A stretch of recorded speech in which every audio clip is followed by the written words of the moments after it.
Hello my dear students, welcome back to learn easily channel. ಈ ಒಂದು ವಿಡಿಯೋದಲ್ಲಿ ನಾವು to search you with love a novel by ಜೈವಂತಿ ಡಿಮ್ರಿ ಈ ಒಂದು ನಾವೆಲ್ಲದ ಕನ್ನಡದ ಸರಳ ಸಾರಾಂಶವನ್ನು ಡಿಸ್ಕಸ್ ಮಾಡೋಣ. To search you with love, ಈ ಒಂದು ನಾವೆಲ್ಲ ಅಂದರೆ ಕಿರು ಕಾದಂಬರಿ ಅಂತ ಹೇಳ್ತೇವೆ. ಕಾದಂಬರಿಗಿಂತ ಚಿಕ್ಕದಾಗಿರ್ತಕ್ಕಂಥ ಸಣ್ಣ ಕಾದಂಬರಿ. ಈ ಕಾದಂಬರಿಯನ್ನು ಜೈವಂತಿ ಡಿಮ್ರಿಯವರು ಬರೆದಿರ್ತಾರೆ. ಈ ಕಿರು ಕಾದಂಬರಿಯ ಒಂದು ಮೇನ್ ಪ್ರೊಟಗ್ಯಾನಿಸ್ಟ್ ಅಂದಾಗ ಸುಕುರ್ಮಣಿ ಅಂತಕ್ಕಂಥವಳು ಒಬ್ಬ ಬುಡಕಟ್ಟು ಮಹಿಳೆ.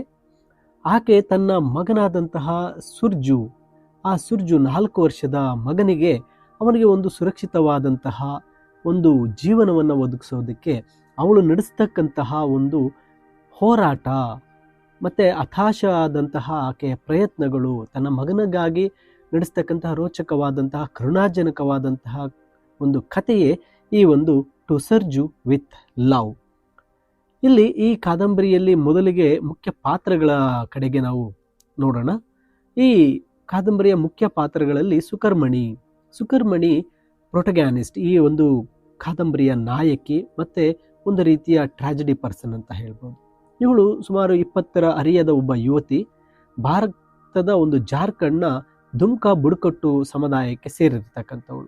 ಇವಳು ಅನಕ್ಷರಸ್ಥಳು ಮತ್ತು ತನ್ನ ಸಮುದಾಯದ ಸಂಪ್ರದಾಯಗಳನ್ನು ಆಳವಾಗಿ ಪಾಲಿಸ್ತಕ್ಕಂತಹ ವ್ಯಕ್ತಿ.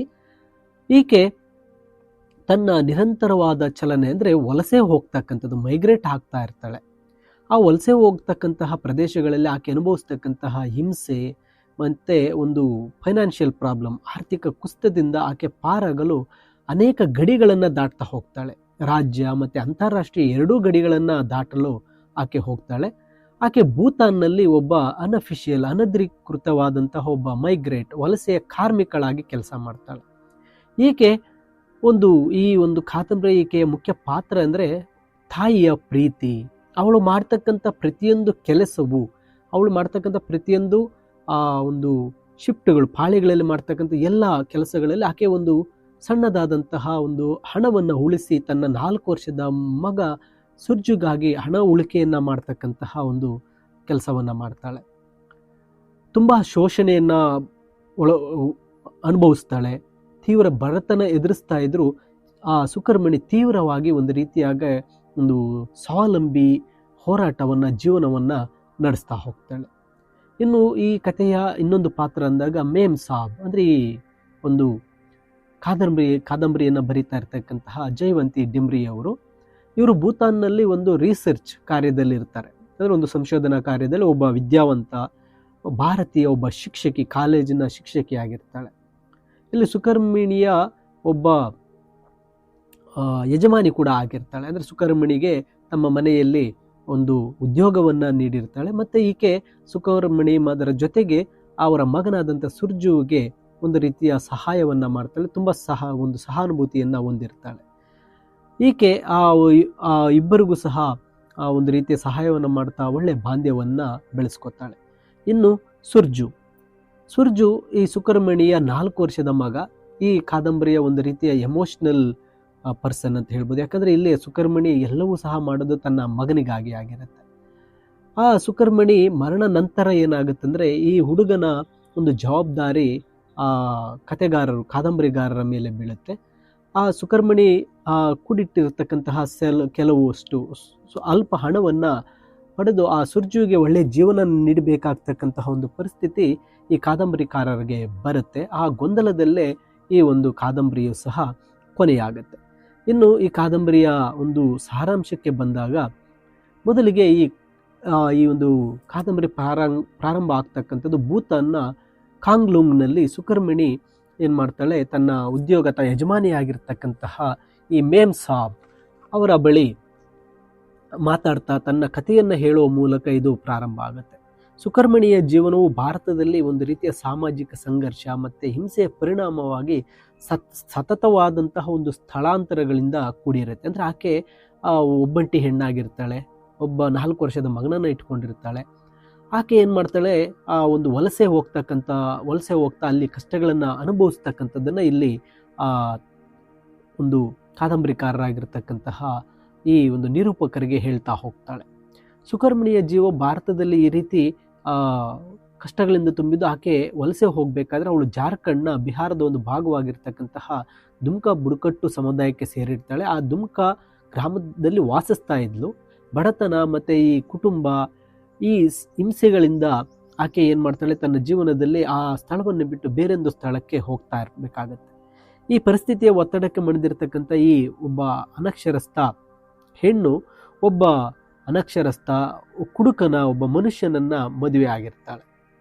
ಆತ ಆಕೆಯನ್ನು ತೊರೆದು ಹೊರಟೋಗಿರ್ತಾನೆ. ನಂತರ ಆ ಒಂದು ಹಿಂಸೆ ಮತ್ತು ಅಶಾಂತಿಯ ಕಾರಣದಿಂದ ಅವಳು ಆ ಒಂದು ದುಮ್ಕಾ ಊರಿನಿಂದ ಓಡಿ ಹೋಗಬೇಕಾಗತ್ತೆ. ಅವಳು ಮತ್ತು ಸುರ್ಜು ಭಾರತದಾದ್ಯಂತ ಅನೇಕ ಗಡಿಗಳನ್ನು ದಾಟ್ತಾರೆ, ರಾಜ್ಯದ ಗಡಿಗಳನ್ನು ದಾಟ್ತಾರೆ, ಅಲೆಮಾರಿ ಜೀವನವನ್ನು ಮಾಡ್ತಾ ಹೋಗ್ತಾ ಇರ್ತಾರೆ.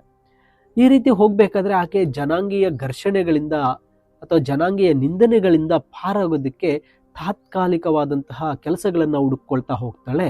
ಆಕೆ ರಾಂಚಿಯಿಂದ ಬೋಡೋಲ್ಯಾಂಡ್ನ ಕೊಕ್ರಯಾರ್ ಮತ್ತು ಧರಂಗ ಮತ್ತು ನಂತರ ತ್ರಿಪುರಾದ ಬಿಶಾಲ್ಗಢಕ್ಕೂ ಸಹ ಹೋಗ್ತಾಳೆ. ಅಂದರೆ ಇಲ್ಲಿ ಪ್ರತಿಯೊಂದು ಸ್ಥಳದಲ್ಲೂ ಆಕೆ ಒಂದು ರೀತಿಯ ಜನಾಂಗೀಯ ನಿಂದನೆ ಮತ್ತು ಆಕೆ ಒಂಟಿ ಹೆಣ್ಣಾಗಿರೋದ್ರಿಂದ ಅಲ್ಲಿರ್ತಕ್ಕಂಥ ಜನರ ಕಡೆಯಿಂದ ಅನೇಕ ಒಂದು ಹಿಂಸೆ ಶೋಷಣೆಗಳನ್ನು ಆಕೆ ಅನುಭವಿಸ್ತಾಳೆ. ಆಕೆ ಎಲ್ಲಿಯೂ ಸಹ ಆಕೆ ನೆಮ್ಮದಿ ಸಿಗದೇ ಇದ್ದ ಕಾರಣ ಏನು ಮಾಡ್ತಾಳೆ, ಆಕೆ ಅಲ್ಲಿಂದ ಬೇರೆ ಕಡೆಗೆ ವಲಸೆ ಹೋಗ್ತಾ ಇರ್ತಾಳೆ. ಆ ವಲಸೆ ಹೋಗೋದು ಆಕೆಗೆ ಅನಿವಾರ್ಯವಾಗಿರುತ್ತೆ. ಈ ಸುಕರ್ಮಣಿ ಏನು ಮಾಡ್ತಾಳೆ, ಅಂತಿಮವಾಗಿ ಆ ಒಂದು ಅಂತಾರಾಷ್ಟ್ರೀಯ ಗಡಿ ಭಾರತದ ಗಡಿಯನ್ನು ದಾಟಿ ಭೂತಾನ್ಗೆ ಪ್ರವೇಶ ಮಾಡ್ತಾಳೆ.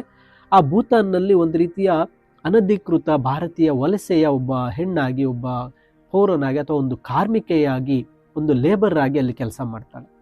ಆರಂಭದಲ್ಲಿ ಅವಳು ಕುರುಚು ಮತ್ತು ರುಂಗ್ತುಂಗ್ನಲ್ಲಿ ನಡೀತಕ್ಕಂತಹ ಅನೇಕ ಒಂದು ಅಭಿವೃದ್ಧಿ ಯೋಜನೆಗಳ ಒಂದು ಕೆಲಸಗಳಲ್ಲಿ ಆ ಸ್ಥಳಗಳಲ್ಲಿ ಕೆಲಸ ಮಾಡ್ತಾಳೆ. ಅಲ್ಲಿ ಒಬ್ಬಂಟಿಯಾಗಿರ್ತಕ್ಕಂತಹ ಈ ಸುಕರ್ಮಣಿ ಹಲವಾರು ಪುರುಷ ಕಾರ್ಮಿಕರಿಂದ ಕಿರುಕುಳವನ್ನು ಎದುರಿಸ್ತಾಳೆ. ತುಂಬ ಕಠಿಣ ಪರಿಸ್ಥಿತಿಗಳಲ್ಲಿ ಆಕೆ ಕೆಲಸವನ್ನು ಮಾಡ್ತಾಳೆ. ಆ ಕೆಲಸ ಎಲ್ಲ ಮಾಡ್ತಾರದು ಏಕಪ್ಪ ಅಂದರೆ ತನ್ನ ಮಗನಾದಂತಹ ಸುರ್ಜುಗೆ ಒಳ್ಳೆಯ ಜೀವನವನ್ನು ನೀಡಬೇಕು ಅಂಥೇಳಿ ಅಲ್ಲಿ ಅಷ್ಟೂ ಕಷ್ಟಗಳನ್ನು ಅನುಭವಿಸ್ತಾಳೆ. ಜನಾಂಗೀಯ ನಿಂದನೆಗಳು, ಪುರುಷರ ಕಡೆಯಿಂದ ಒಂದು ರೀತಿಯ ಹಿಂಸೆಗಳನ್ನು, ಕಿರುಕುಳಗಳನ್ನು ಅನುಭವಿಸಿ ಹಣವನ್ನು ಆಕೆ ಕೂಡಿಡೋದಕ್ಕೆ ಪ್ರಾರಂಭ ಮಾಡಿರ್ತಾಳೆ. ಕೊನೆಗೆ ಅಂತಿಮವಾಗಿ ಅಲ್ಲೇ ಒಂದು ರಿಸರ್ಚ್ ಕಾರ್ಯದಲ್ಲಿ ತೊಡಗಿರ್ತಕ್ಕಂತಹ ಇಂಡಿಯನ್ ಮೇಮ್ ಸಾಬ್ನ ಬಳಿ ಕೆಲಸಕ್ಕೆ ಸೇರ್ತಾಳೆ. ಅವು ಮನೆ ಕೆಲಸಕ್ಕೆ ಸೇರ್ತಾಳೆ.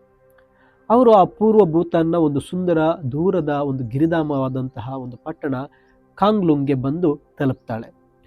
ಇಲ್ಲಿ ಆ ಮಗ ತುಂಬ ಹಠಮಾರಿ. ಒಂದು ಕಡೆ ಆತ ತಾಯಿಯ ಮೇಲೆ ಅವಲಂಬಿತನಾಗಿರ್ತಾನೆ. ಅವನು ಯಾವಾಗಲೂ ತಾಯಿಯ ಪಕ್ಕದಲ್ಲೇ ಇರ್ತಾನೆ. ತಾಯಿ ಪಡ್ತಕ್ಕಂಥ ಎಲ್ಲ ಕಷ್ಟಗಳಿಗೆ ಅವನೊಬ್ಬ ಮೂಕ ಪ್ರೇಕ್ಷಕನಾಗಿ ನೋಡ್ತಾನೆ, ಮೂಕ ಸಾಕ್ಷಿಯಾಗಿರ್ತಾನೆ.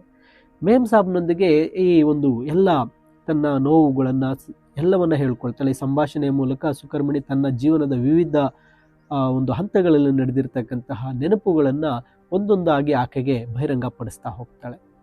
ಅವಳು ತನ್ನ ಹಿಂದಿನ ಕಠೋರ ವಾಸ್ತವಗಳಾಗಿರ್ತಕ್ಕಂಥ ಕೌಟುಂಬಿಕ ಹಿಂಸೆ ಮತ್ತು ತನ್ನ ಜನರ ಅಸ್ಥಿರತೆ ಮತ್ತು ಯಾವುದೇ ಶಾಶ್ವತ ಮನೆಯನ್ನು ಉಳಿಸಿಕೊಳ್ಳಲು ಆಗದೇ ಇರತಕ್ಕಂಥದ್ರ ಬಗ್ಗೆ ಆಕೆ ಹೇಳ್ತಾಳೆ. ಇಲ್ಲಿ ಸುಕರ್ಮಣಿ ಒಬ್ಬ ವ್ಯಕ್ತಿಯೊಂದಿಗೆ ಹೊಂದಿದ್ದಂಥ ಒಂದು ಸಂಬಂಧದ ಬಗ್ಗೆಯೂ ಕೂಡ ಹೇಳ್ತಾಳೆ. ಆತ ಸುಕರ್ಮಣಿಯನ್ನು ಮದುವೆಯಾಗುವಾಗ ಒಂದು ಭರವಸೆಯನ್ನು ನೀಡಿರ್ತಾನೆ, ಆದರೆ ಕೊನೆಗೆ ಅವಳನ್ನು ಬಿಟ್ಟು ಹೊರಟೋಗ್ತಾನೆ.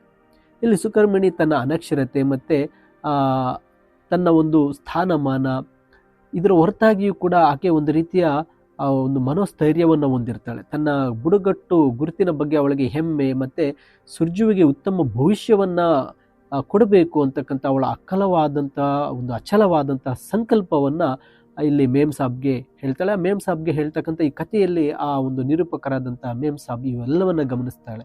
ಇವಳು ಇಷ್ಟು ಕಷ್ಟಗಳನ್ನು ಅನುಭವಿಸಿದ್ರು ಸಹ ತನ್ನ ಮಗನ ಭವಿಷ್ಯಕ್ಕಾಗಿ ಇವುಗಳನ್ನೆಲ್ಲವನ್ನು ತಡೆದು ಆಕೆ ಅವನ ಭವಿಷ್ಯಕ್ಕಾಗಿ ದುಡಿತಾ ಇದ್ದಾಳೆ ಅಂತಕ್ಕಂಥದ್ದು ಗೊತ್ತಾಗುತ್ತೆ.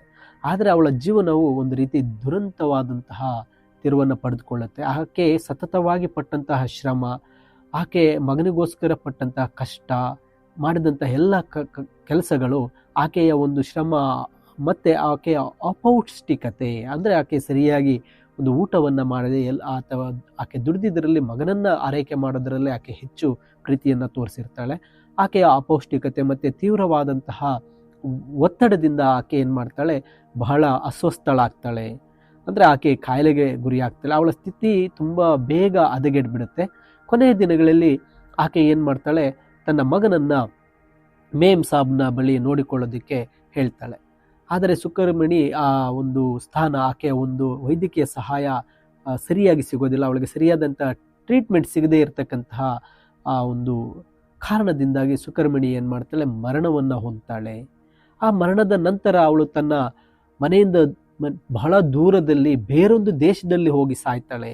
ತನಗೆ ಒಂದು ನೆಲೆ ಇಲ್ಲದ, ಯಾವುದೇ ಒಂದು ಗುರುತಿಲ್ಲದ ಒಂದು ಪ್ರದೇಶಕ್ಕೆ ತನ್ನ ಮಗನಾದ ಸುರ್ಜುವನ್ನು ಒಂದು ಒಳ್ಳೆಯ ಭವಿಷ್ಯ ನೀಡೋದಕ್ಕೆ, ಅವನನ್ನು ಸಾಕಲಿಕ್ಕಾಗಿ ಆಕೆ ಬೇರೊಂದು ದೇಶದಲ್ಲಿ ಹೋಗಿ ಅನಾಥ ಶವಳಾಗ್ತಾಳೆ. ಹಾಗೆ ತನ್ನ ಮಗ ಸುರ್ಜುವನ್ನು ಕೂಡ ಅನಾಥನನ್ನಾಗಿ ಮಾಡಿಬಿಟ್ಟು ಹೋಗ್ತಾಳೆ. ಈ ಕಾದಂಬರಿಯ ಹೆಸರಿನ ಹಾಗೆ ಟು ಸರ್ಜು ವಿತ್ ಲವ್ ಎಂಬ ಆ ಒಂದು ಹೆಸರಿನ ಹಾಗೆ ಆಕೆಯ ಎಲ್ಲ ಹೋರಾಟ, ಆಕೆಯ ತ್ಯಾಗ, ಆಕೆಯ ಸಾವು ಕೂಡ ಪ್ರೀತಿಯಿಂದ ಆಕೆ ಮಾಡಿರ್ತಕ್ಕಂಥ ಪ್ರತಿಯೊಂದು ಕಾರ್ಯವು ಅವಳ ಮಗನಾಗಿರ್ತಕ್ಕಂತಹ ಸುರ್ಜುವಿನ ಭವಿಷ್ಯವನ್ನು ಭದ್ರಪಡಿಸಲು ಅವಳಿಗೆ ಎಲ್ಲ ಕೆಲಸವನ್ನು ಮಾಡಿರುತ್ತೆ. ಆದರೆ ಅವಳಿಗೆ ಆ ಒಂದು ಸುರ್ಜುವಿನ ಭವಿಷ್ಯವನ್ನು ಭದ್ರಪಡಿಸೋದಕ್ಕೆ ಸಾಧ್ಯವಾಗದೆ ಆಕೆ ಏನು ಮಾಡ್ತಾಳೆ, ಒಂದು ದುರಂತವಾದಂತಹ ಅಂತ್ಯವನ್ನು ಕಾಣ್ತಾಳೆ. ಆಕೆ ಮರಣ ಹೊಂದ್ತಾಳೆ. ಇಲ್ಲಿ ಮೇಮ್ ಸಾಬ್ ಮುಂದಿನ, ಅಂದರೆ ಆ 4 ವರ್ಷದ ಸುರ್ಜುವಿನ ಮುಂದಿನ ಒಂದು ಜೀವನದ ಬಗ್ಗೆ ಆಕೆ ನಿಭಾಯಿಸಬೇಕಾಗಿ ಬರುತ್ತೆ. ಅಲ್ಲಿ ಸುರ್ಜುವಿನ ಒಂದು ತಾತ್ಕಾಲಿಕವಾದಂತಹ ಒಬ್ಬ ಕೇರ್ ಟೇಕರ್ ಆಗಿ ಮೇಮ್ ಸಾಬ್ ವಹಿಸ್ಕೊತಾರೆ. ಆ ಮಗುವಿನ ಮತ್ತು ಸುಕರ್ಮಣಿಯೇ ಉಳಿಸಿರ್ತಕ್ಕಂತಹ ಒಂದು ಸಣ್ಣ ಉಳಿತಾಯ ಬಗ್ಗೆ ಏನು ಮಾಡಬೇಕು ಅನ್ನೋದು ಆ ಮೇಮ್ ಸಾಬ್ಗೆ ಗೊತ್ತಾಗಲ್ಲ. ಆಕೆ ಒಂದು ಗೊಂದಲಕ್ಕೆ ಒಳಗಾಗ್ತಾಳೆ. ಅಲ್ಲಿ ಸುಕರ್ಮಣಿ ಉಳಿಸಿ ಹೋಗಿರ್ತಕ್ಕಂಥ ಒಂದು ಸಣ್ಣ ಉಳಿತಾಯ, ಆ ಉಳಿತಾಯದಿಂದ ಈ ಸುರ್ಜುವನ್ನು ಏನು ಮಾಡಬೇಕು, ಅವನ ಜೀವನಕ್ಕಾಗಿ ತಾನು ಏನು ಮಾಡಬೇಕು ಅಂತಕ್ಕಂಥ ಒಂದು ಗೊಂದಲದಲ್ಲಿ ಆಕೆ ಮುಳುಗ್ತಾಳೆ. ಈ ಒಂದು ನಾವೆಲ್ಲ ಈ ಸಣ್ಣ ಕಾದಂಬರಿ ಒಂದು ರೀತಿಯ ಹಾರ್ಟ್ ಟಚಿಂಗ್ ಸ್ಟೋರಿ ಆಗುತ್ತೆ. ಇದನ್ನು ಓದ್ತಾ ಇದ್ದಾಗ ಒಂದು ಹೃದಯ ವಿದ್ರಾವಕವಾದಂತಹ ಒಂದು ನೋಟ್ನೊಂದಿಗೆ ಇದು ಕೊನೆಗೊಳ್ಳುತ್ತೆ. ಪುಟ್ಟ ಆ ಸುರ್ಜು, 4 ವರ್ಷದ ಸುರ್ಜುವಿನ ಭವಿಷ್ಯವನ್ನು ಅನಿಶ್ಚಿತವಾಗಿ ಕಾದಂಬರಿ ಬಿಟ್ಟು ಹೋಗುತ್ತೆ. ಇಲ್ಲಿ ಇದು ಸ್ಥಳಾಂತರಗೊಂಡ ಮತ್ತು ಅಂಚಿನಲ್ಲಿರ್ತಕ್ಕಂಥ ಕಾರ್ಮಿಕರ ಸನ್ನಿವೇಶದ ಒಂದು ಸಂಕೇತವಾಗಿ ಈ ಒಂದು ಕಾದಂಬರಿಯನ್ನು ಜಯವಂತಿ ಡಿಮ್ರಿಯವರು ಬರೆದಿರ್ತಾರೆ. ಮೈ ಡಿಯರ್ ಸ್ಟೂಡೆಂಟ್ಸ್, ಇದು ಮೇನ್ ಒಂದು ಫ್ಲಾಟ್ ಸಮರಿಯನ್ನು ತಿಳಿಸಿರ್ತೇನೆ. ಇದಕ್ಕೆ ಸಂಬಂಧಿಸಿದ ಹಾಗೆ ಸಮರಿಯ PDF ಇಂಗ್ಲೀಷ್ನಲ್ಲಿ ವಿಡಿಯೋದ ಡಿಸ್ಕ್ರಿಪ್ಷನ್ನಲ್ಲಿದೆ.